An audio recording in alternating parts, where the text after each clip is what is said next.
The herbalist, after careful observation, revealed that Udo's husband Ikenna was pregnant. Everyone opened their mouth in shock, as it had never been heard before that a man was pregnant with a child.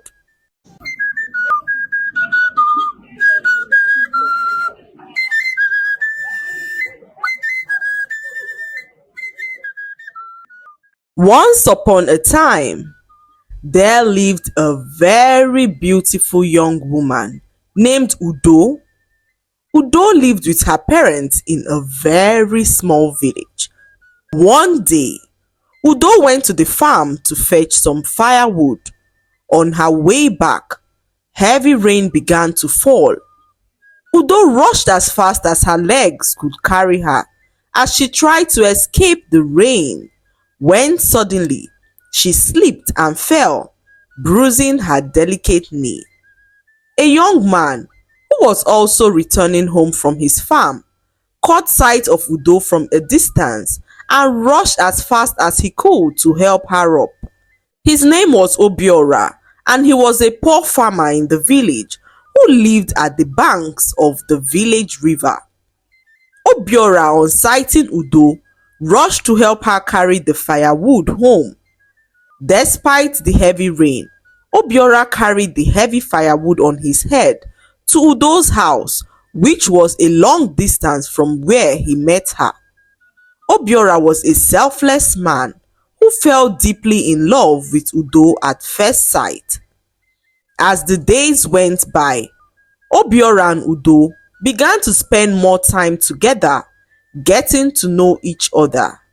They enjoyed each other's company and always looked forward to their long conversations. Udo found herself in love with the poor farmer who was always in her thoughts. One evening, whilst Udo and Obiora were discussing, Obiora asked Udo to marry him, and Udo was over the moon at the idea of getting married to the man that she so loved. She returned home excited, as she could not wait to share the news with her dear mother.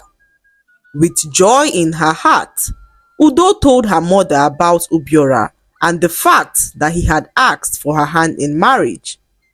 Udo's mother flipped, as she had always envisioned her daughter married to her best friend's son, Ikenna. Ikenna was a wealthy and good-looking man. He was every woman's dream, and Udo's mother and her best friend always wanted their children to get married. When Udo's mother heard that her daughter Udo had already accepted to marry Obiora, she kicked against the idea, saying that no daughter of hers would be heard or seen to marry a poor farmer. Udo's mother did all she could to ensure that Udo never got married to Obiora. She even took her time to go visit Obiora in his little hut by the riverside.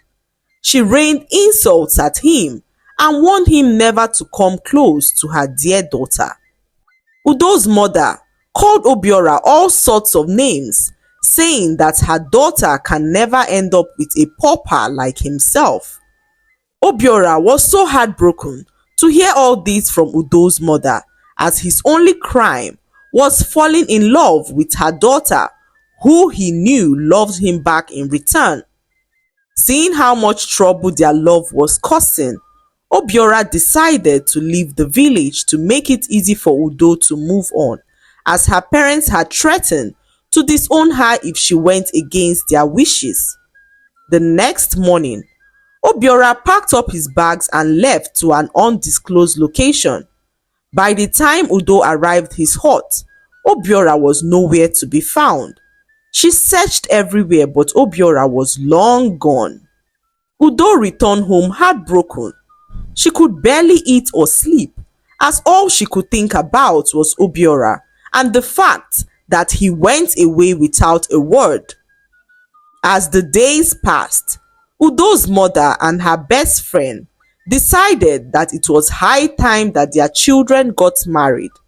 The wedding preparations began, and shortly afterwards, Udo got married to Ikenna her mother's best friend's son. Udo, knowing that she was now married, did all she could to forget about Obiora. She channeled all her love to her husband Ikenna, and their marriage was moving smoothly. 5 years down the line, Udo was still yet to have a child. Her husband Ikenna had since grown distant and no longer gave her any form of attention. He would leave the house very early in the morning and return late at night. Udo was now a shadow of herself, and even her in-laws, including her mother's best friend, blamed her for not having children. This caused a rift between Udo's mother and her best friend, whose friendship was now shaken. Udo suffered in her marriage but still remained steadfast, as she believed that one day she would be blessed with a child of her own. One afternoon, Udo returned home from the market and met her husband Ikenna in so much pain. This was shocking, as her husband was not usually home by this time of the day. She quickly rushed him to a nearby herbalist, and the herbalist, after careful observation, revealed that Udo's husband Ikenna was pregnant. Everyone opened their mouth in shock, as it had never been heard before that a man was pregnant with a child. What they did not know was that Ikenna had brought the calamity upon himself by having an affair with a married woman in the village. All through their marriage, Ikenna had been unfaithful to his wife Udo. He had the habit of going after married women, and this he did even before he got married to his wife. Ikenna would spend all his time with other men's wives, not minding that he had a wife at home. One day, Ikenna found himself entangled with a married woman whose husband engaged in diabolic practices. Unknown to Ikenna, the woman's husband discovered the affair and in anger sought the assistance of a very powerful juju man who created a charm to teach Ikenna a lesson. That night, as Ikenna laid in bed, he felt an unusual sensation coursing through his body. What he did not know was that the charm was beginning to take effect, as a strange transformation began to take place within him. As days turned into weeks, Ikenna's forbidden affair with the married woman resulted in an unexpected consequence. Ikenna was now pregnant with a child. The news of Ikenna's strange condition spread around the village, and the villagers were appalled by the abomination that Ikenna had committed. Ikenna, now visibly pregnant, became an outcast and was exiled from the village. Udo, now known as the pregnant man's wife, found herself being segregated against by the villagers who kept away from her. No man dared to associate with Udo, fearing the stigma attached to her name. She endured the isolation and humiliation and regretted ever marrying Ikenna.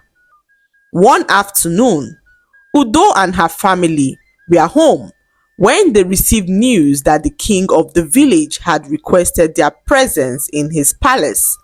Filled with the fear of the unknown, they rushed to the king's palace to see why the king had requested to see them.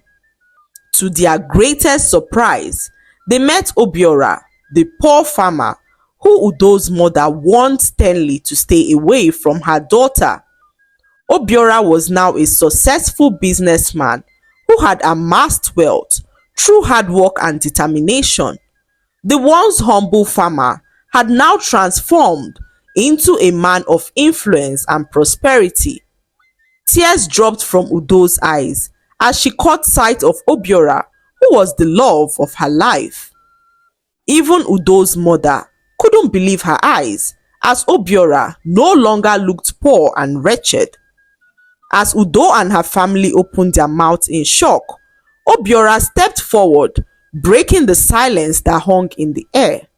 He spoke out, saying, "Your Majesty, I have returned to the village not only as a successful man, but also as someone who deeply cares for Udo. I couldn't bear to hear of the suffering she had endured, and I am here to offer a solution." The king, intrigued by Obiora's sincerity, allowed him to continue.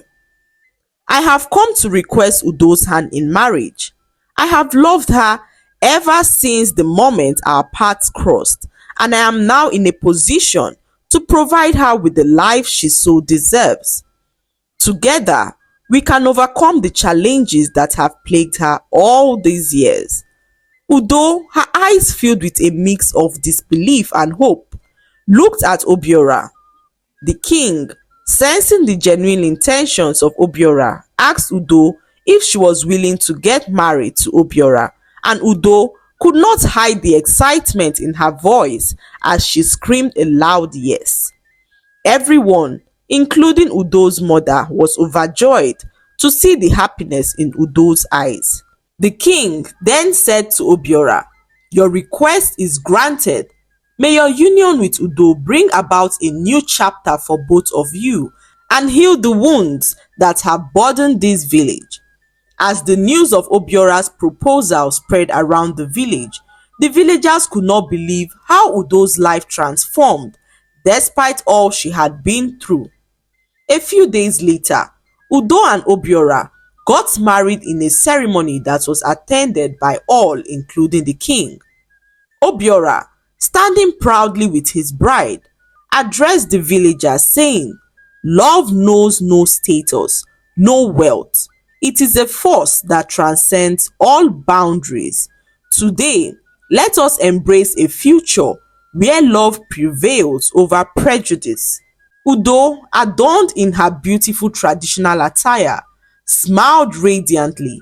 The years of suffering and isolation had come to an end, replaced by a promising journey alongside a man who had loved her through it all. Udo and Obiora lived their lives happily and soon had children of their own. Their story taught the people around them that love has a way of conquering even the darkest of circumstances. The lesson to be learned from this story is that we should not look down on people, as no condition in life is permanent. Circumstances can change at any time, so always be kind to people and remember, everyone deserves a chance at happiness. I hope you enjoyed the story. Like, subscribe, and leave a comment. It helps us grow our channel. I'll see you in our next story. Bye.